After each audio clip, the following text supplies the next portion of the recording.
Delikado po ang ating esplanade kung Philippine Coast Guard, mga kaibigan. At binabang-lutang na po dyan, guys, no?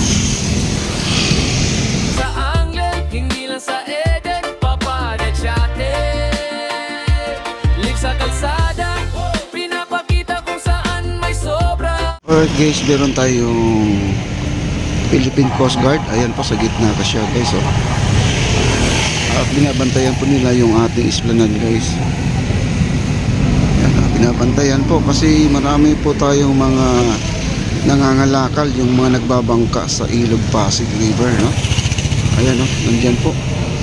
Ayan ang ating Philippine Coast Guard, mga kaibigan. At binabantayan po ang ating esplanade. Kasi yung sa ilalim ng ating esplanade, meron pong sumusuong dyan sa ilalim. At di natin alam kung ano yung kinakalakal doon sa ilalim ng ating esplanade, mga kaibigan. Yan. Para safe po sa mga namamasyal, kaya nandito po ang ating mga Philippine Coast Guard. Ayan, no? Ayan, nandyan sila sa gitna ng ilog, guys, oh. Ayan, no? May papatrolya po sila ngayon. Kasi nung isang araw kasi marami po talagang nangangalakal dyan, no? Pumapasok dito sa ilalim ng esplanade, guys, dito. Pag walang gwardiya, ayan, sumusugod po sila dito, nagbabangka. Yung gamit lang po sa gawa ng styrofoam, no? Ang kanilang bangka. Yung pang ginagamit nila, yung makapal na styrofoam. DIY lang po na bangka po yun. Ayan po ang ating pulis. Ayan, sila po ay nakabantay, no? Nakabantay sila lagi dyan. Ayan, no? Kita naman po natin.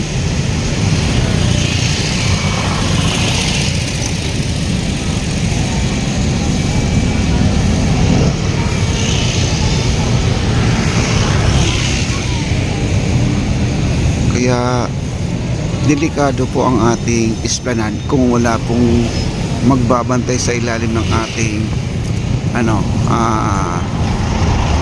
ilalim ng esplanade, mga kaibigan, dahil ang dami pong bakal dyan. Kasi kung makikita nyo ang paggawa nyan, mapapanood nyo sa video ko nung pagtayo mismo, ang daming bakal, no? I-beam number 12 at saka number 16, number 20 at saka number 16 na bakal po ang ginagamit dyan, no? Ang lalaki ng mga bakal. Kaya mahirap na, guys, baka naman ay nilalagari na po yung ilalim, no? Ayan po ang ating Philippine Coast Guard, oh. Sila po ay inaabangan po nila kung may sumusuong doon sa ilalim, no? Pambihira naman tong mga tao na to. Ayan po.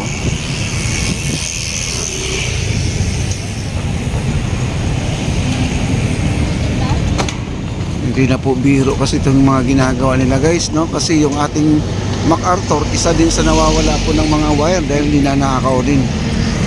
Nandun po yung mga LED kasi natin, guys, no? Kaya nawala ang ating mga wire doon sa ating MacArthur area.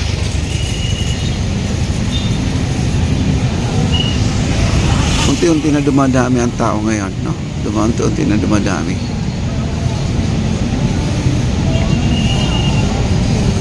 Grabe. Pero kailangan talaga, guys, may ganito. Gabi-gabi yan, nakaabang po ang ating mga Philippine Coast Guard. Kahit na sa umaga, guys, maraming dito, maraming mga tulongges na sumusugo dito sa umaga. Kasi sa umaga kasi, guys, wala po gaanong malaking event, wala gaanong tao pa dito sa umaga. Kailang napakainit, pero yun po ang pagkakataon na susugurin po nila yung ilalim ng ating esplanade para naman po ay makuha po yung mga nais silang ma-4 kilo, guys, kasi ang lalaki ng mga bakal dyan. Ayan po ang ating pulis, oh. Ayan, Philippine Coast Guard po yan, guys, oh. Ayan, oh. Nasa gitna po ng ilog natin. Sila po ay nakaantabay na kung sakasakaling merong sumugod dyan, hindi na po sila makaka-arte, guys. Hindi na po sila makakapunta dyan dahil entrada pa lang, pagpasok pa lang, huli na po sila, guys. Pero bilib din ako sa mga gumagawa ng ganyan. Pag may mga ganitong nagbabantay, guys, talagang wala po sila, cool po sila, no? Parang wala. Alam mo, ang mga binabantayan ng iba, yung nagbabantay din. Pag wala tong ating ano dito, Coast Guard, ay susugod yung mga yon. Oh, ayan oh, nakita natin guys oh. Full alert sila ngayon dito sa ating esplanade. Dapat lang ganun guys, no? Dapat hindi na pababayaan itong ating esplanade kasi ang dami na pong namamasyal dito mamaya. Magugulat na lang po tayo na biglang bumagsak yan, no? Biglang bumagsak po ang ating esplanade. Naku, ang laki ng problema guys pag ito ay bumagsak.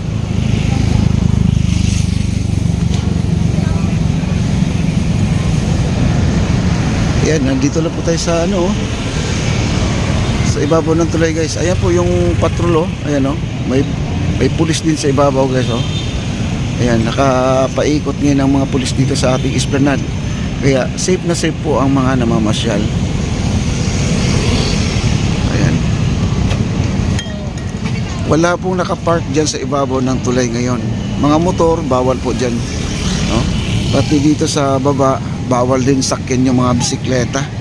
Kailangan itulak mo yung bisikleta guys, no? Kasi unti-unti na dumadami ang mga tao. Unti-unti na dumadami.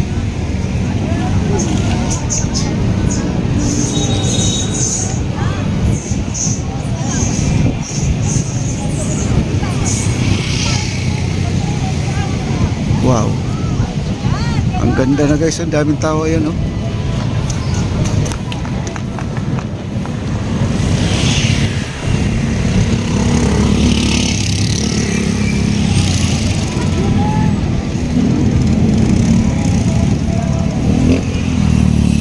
Ordinary day, dagsa pa rin guys. Wala pong tigil ang ating mga kababayan. Napuntahan po itong ating napakagandang esplanade guys. Ayan po ang ating Philippine Coast Guard ha. Nakaabang na po sila dyan. Lagi silang nakaabang dyan. Ang ganda ng reflect ng ating langit guys oh.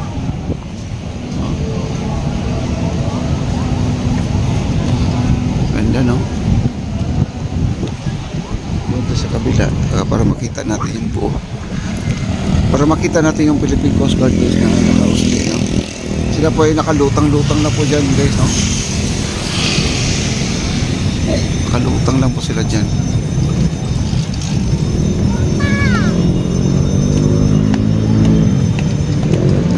Ayan o. Hindi mo sila pansin na may pulis pala dyan o. Ayan o. Nasa madilim no. Madilim na po sila na area.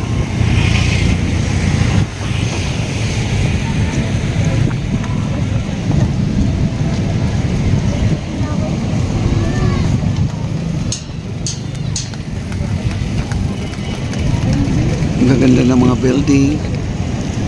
Ayan, route na po natin. Wow. Balik na po tayo dito.